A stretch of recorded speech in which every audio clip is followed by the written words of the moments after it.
On voit une dynamique militaire et politique et diplomatique assez forte. Sa situation économique n'est pas très bonne. Sa situation militaire, elle, semble assez favorable. On voit une armée efficace qui utilise une technologie nationale, une industrie nationale, notamment on l'a vu sur tous ces théâtres d'opération, des drones de fabrication turque qui manifestement font la différence.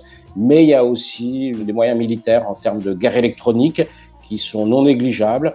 On va voir ça se développer dans les années qui viennent. La Turquie a des coopérations assez étroites en termes de technologie militaire avec, par exemple, la Corée du Sud, avec l'Ukraine, peut-être demain avec le Royaume joue assez facilement. Donc on voit effectivement une situation nouvelle. La Turquie devient un acteur. Jusqu'où peut-elle aller ? Pour l'instant, on a l'impression quand même qu'à chaque fois, que ce soit en Syrie, en Libye ou au Haut-Karabakh, elle prend une position de force qui est d'abord une position de négociation, et notamment de négociation avec la Russie. Et que dans ces trois cas, ça marche plutôt bien.